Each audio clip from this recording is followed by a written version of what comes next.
Conversando con la congresista Patricia Donaire. Congresista, buenas noches. Buenas noches. Gracias por venir. Usted forma parte de la Comisión de Constitución. Así es. ¿Qué opina sobre lo que dijo más temprano la congresista Rosa Bartra, en el sentido de que el presidente está mal informado porque ya en la Comisión de Constitución ya estaban listos los dictámenes? ¿Tan es así? ¿Estaba ya todo listo y que justo ha coincidido el mensaje del presidente con el trabajo que venía haciendo esa comisión? Me toma con sorpresa, acabo de ver las declaraciones de Rosa María, realmente han sido muy fuertes. Yo creo que no hay que caer en adjetivos de esa naturaleza. Todos los proyectos son igual de valiosos y son susceptibles de ser mejorados. Se había avanzado en cuanto al debate, no había un texto listo. En la sesión anterior todavía se estaba comprendiendo la posibilidad de que el jefe de la OMP y de la RENIEC fueran elegidos por el Congreso. Que fue una de las cosas que discutió el presidente en su mensaje. Sí, pero hubo un acuerdo, y había un acuerdo previo a raíz de la discusión, que había la posibilidad de sacar este artículo para evitar conflictos o malas interpretaciones. En realidad, a lo que el presidente se refería en cuanto a avances es que los 4 proyectos que son materia de la propuesta de política general de gobierno no estaban siendo tratados con igual importancia. Y además que por parte del presidente del Congreso hubo una declaración en el sentido que tenían todavía 3 años en adelante para ver los temas de reforma política, ¿no? Cosa que el día de hoy pues tiene una declaración distinta a la que tuvo en su momento, lo cual felicitamos. Yo no sé si el pedido de confianza haya hecho que se aceleren ¿Usted tiene esa los impresión? trámites. Usted que conoce, digamos, el día a día del Congreso, ¿usted siente que ha habido un impacto directo entre lo dicho ayer por el presidente de la República y la dinámica de trabajo hoy en el Congreso? ¿Es evidente que se han puesto las pilas? En absoluto, sí. Yo creo que todos hemos sido testigos de eso. Inclusive los ánimos para tratar las reformas han mejorado en el seno de la Comisión de Constitución. Por lo menos en la mañana el debate ha sido bastante más ágil que en otras oportunidades. Es importante destacar lo que usted señaló hace un instante. No había entonces un texto definido, no es que el dictamen ya estaba, digamos, maqueteado y listo para su aprobación. Lo que siempre se discute en las comisiones es un predictamen, que es un borrador de dictamen, porque finalmente el texto final que ya sale producto de las discusiones, de los intercambios de opiniones de los congresistas, se llama dictamen. Eso es lo que va al pleno. Eso todavía no lo teníamos, ¿no? Y recién estábamos viendo el tema del Consejo Nacional de la Magistratura. Todavía estaba pendiente el tema de bicameralidad, de no reelección de congresistas y también el tema de financiamiento. Ahora, ¿y hoy qué cosa exactamente se ha hecho en la Comisión de Constitución? ¿Qué es lo que ya se ha definido? Ya está el dictamen del Consejo Nacional de la Magistratura, de su composición, de su reforma, que va a ser debatido mañana en el Pleno. ¿Tiene cambios significativos respecto del proyecto que envió el Ejecutivo? En realidad es muy similar, muy similar.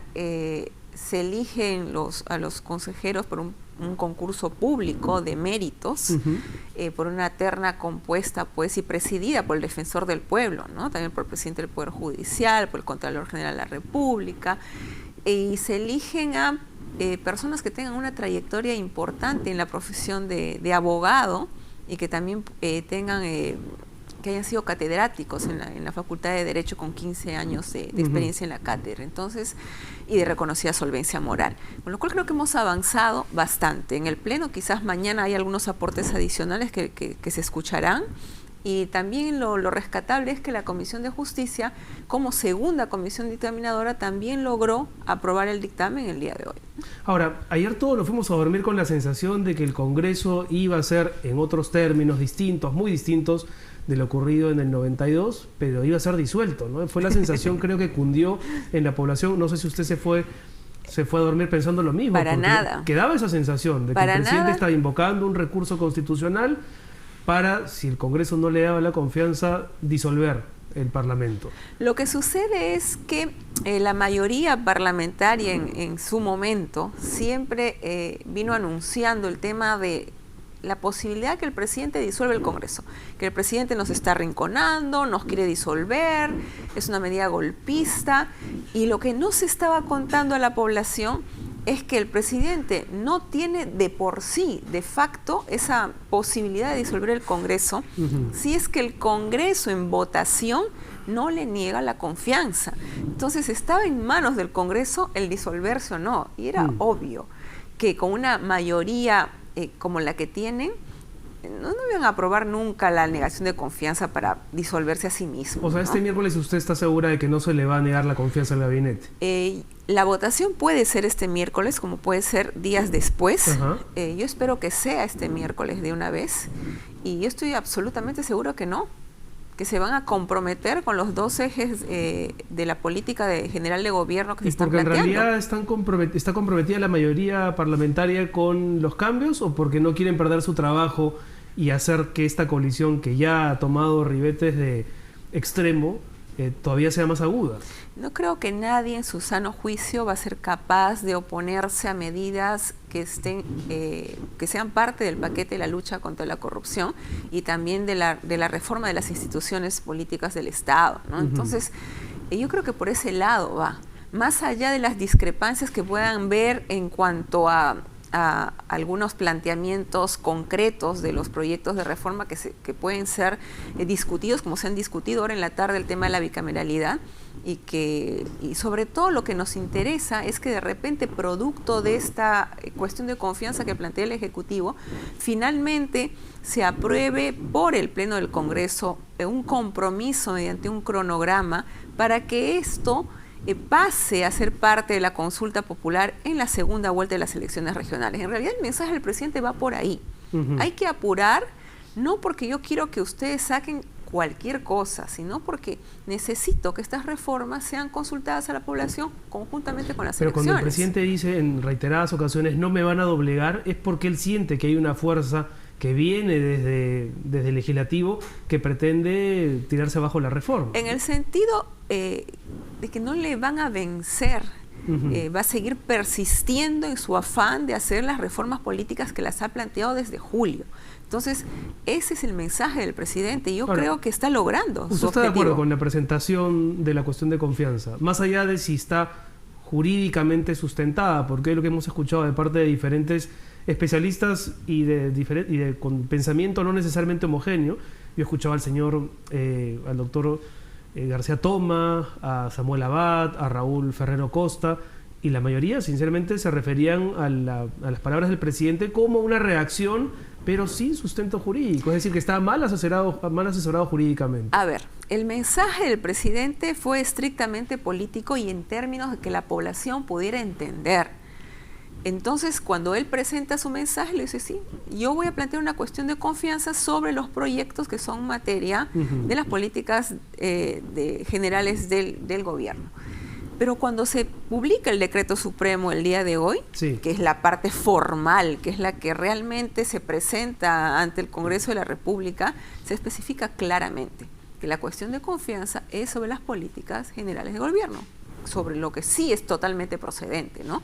Porque con la última modificación del reglamento, que también está siendo cuestionado por inconstitucionalidad ante el Tribunal Constitucional, se señala que no se puede plantear cuestiones de confianza sobre proyectos de ley, ¿no? Por ese lado viene el cuestionamiento de que no ha estado bien formulada la propuesta, pero es una modificación que colisiona con la Constitución. Ahora, desde el fujimorismo ha habido básicamente una única reacción, en el sentido de que toman las palabras del presidente como una confrontación, ¿no? Lo dijo Úrsula Letona, que es la vocera, y tampoco en las palabras del señor Luis Galarreta se respira una intención de modificar su conducta. De hecho, ellos dicen, justo estábamos trabajando con eso, así que no necesitamos emplazamientos desde el Ejecutivo. ¿Usted sinceramente cree que el fujimorismo vaya a cambiar la tónica de su actuación hasta el momento? Hoy están en reunión, ¿no? Se han reunido, es una reunión semanal, pero sin duda van a fijar una posición partidaria respecto de lo dicho por el presidente ayer. ¿Usted nota un ánimo de cambio en la bancada fujimorista, considerando que usted es una bancada que usted conoce bien? Usted formó parte de esa bancada. Por lo menos en la mañana de hoy, en la tarde de hoy, en los debates que hemos tenido en los dos temas distintos de Consejo Nacional de Magistratura y de bicameralidad dentro de la Comisión de Constitución, se ha notado un ánimo distinto. Yo no sé qué pueda pasar a partir de esta reunión de la noche en la que se van a reunir con su lideresa, o qué indicaciones puedan recibir a partir de ello. Inclusive en el debate en la Comisión de Constitución, el congresista Galarreta llegó a plantear que lo exoneremos de dictamen al proyecto de ley del Ejecutivo sobre bicameralidad y que pase tal cual al Pleno del Congreso. Entonces, yo creo que están dando ya facilidades de repente hasta excesivas. Cuando Paloma Noceda renunció a la bancada de Fuerza Popular, dijo algo que para mí es muy grave, ¿no? Que ese no es un partido democrático. Ella sentía o siente que las decisiones que se toman al interior de Fuerza Popular están muy lejos de parecerse a los mecanismos democráticos con que se tendría que manejar un partido. Cuando usted renunció, si mal no recuerdo, usted dijo que no había un compromiso de Fuerza Popular por la lucha contra la corrupción. Con la reforma política electoral que implicaba también la lucha contra la corrupción, porque estábamos regulando los mecanismos. ¿Y qué pasó? ¿Ahora sí hay un compromiso de parte de ellos? Yo quiero verlo plasmado en la aprobación de la normativa que el presidente está pidiendo. No es que con eso vayamos a solucionar todos los problemas de corrupción que existen en el país, pero creo que es un buen mecanismo la forma de cómo se designan a los magistrados y a los jueces, que son los que están involucrados en todos estos audios y que han desatado el escándalo de corrupción. Entonces, un buen primer paso es modificar cómo se los elige, ¿no? Y por personas probas y que tengan pues nada de cuestionamientos éticos ni morales, ¿no? Ahora, en lo formal seguramente Fuerza Popular va a tener que suscribir los acuerdos y hacer viables los dictámenes, etcétera. Pero en el plano mediático no parecen retroceder en sus convicciones originales, ¿no? Uno escucha nuevamente a Galarreta, a la señora Letona, a la señora Bartra, y son los mismos voceros de hace 6 meses, de hace un año. Lo que sucede, yo creo que es que con estos planteamientos del presidente de la República, de alguna forma se han sentido arrinconados. Se han sentido desde el 28 de julio que al no haber sido ellos los que han impulsado esta reforma, que se han demorado estos 2 años sin haber actuado con la expedición del caso y priorizando los temas que eran necesarios. Entonces viene el presidente y les impone, entre comillas, una agenda, les genera pues este tipo de reacciones, ¿no?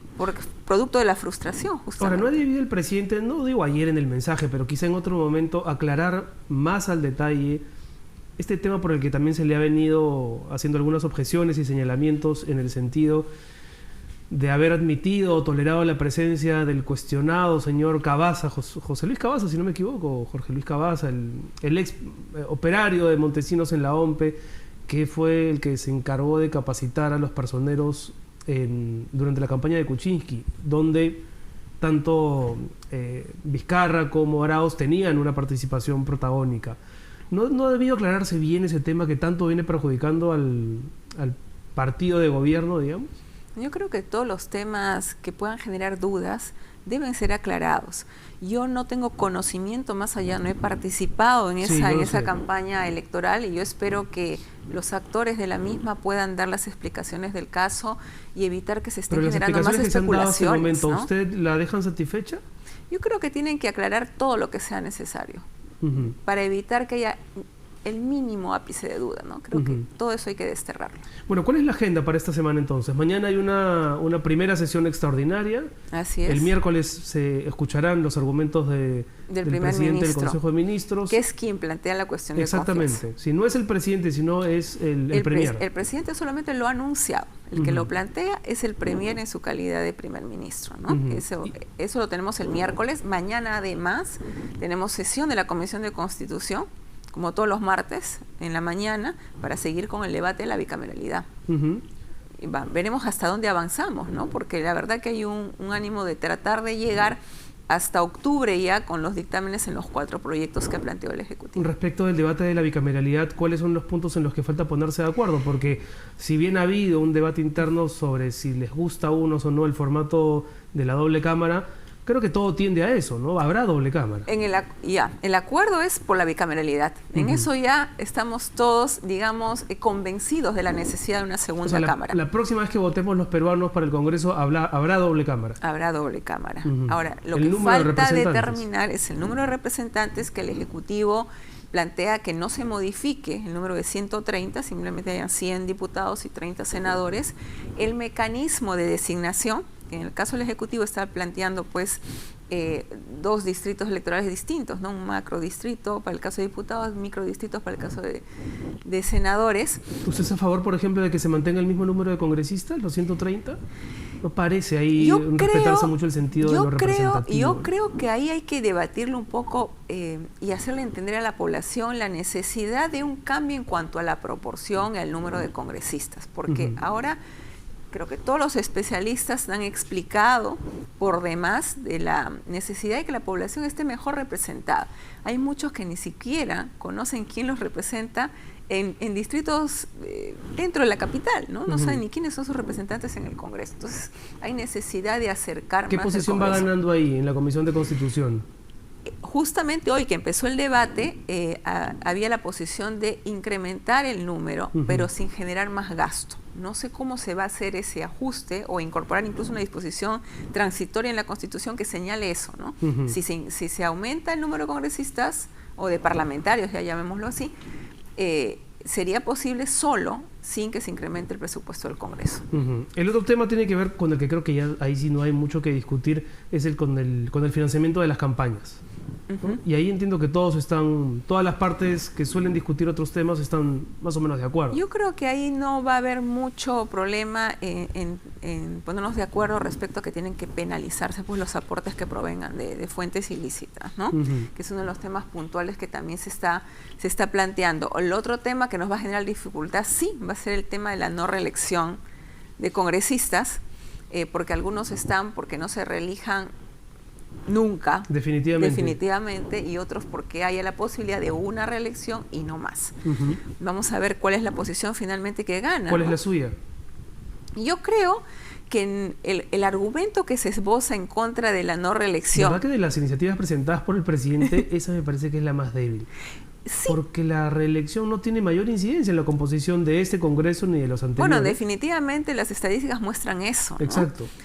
Pareció más de parte del presidente un gesto, digamos, como ahí sí de buscar algo de confrontación o de hacerle un estate quieto a algunos congresistas. Pero de alguna manera nos puede llevar a la reflexión respecto a que la reelección no puede ser indefinida, sino un periodo más y luego ya dar la oportunidad de la renovación política dentro de las dos cámaras que vamos a tener, ¿no? Creo que esa podría ser una alternativa mucho mejor. Y hay un cuarto tema, una cuarta reforma que estaba impulsando el presidente, el tema de las campañas, la bicameralidad. Y hablemos de las cuatro. Consejo Nacional de la Magistratura y Bicameralidad.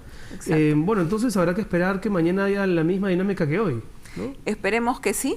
He escuchado también el mensaje del presidente del Congreso diciendo que 4 proyectos se pueden aprobar fácilmente. Es curioso, ¿no? Me encanta que haya cambiado el discurso de la semana anterior a hoy. Porque además antes el discurso era, son reformas constitucionales, tenemos que analizarlas al detalle, y hoy más bien han mostrado un ánimo bastante distinto. Hay que señalar también que ese tema de la bicameralidad no es algo nuevo, se viene debatiendo desde otros congresos, no hace 10 años.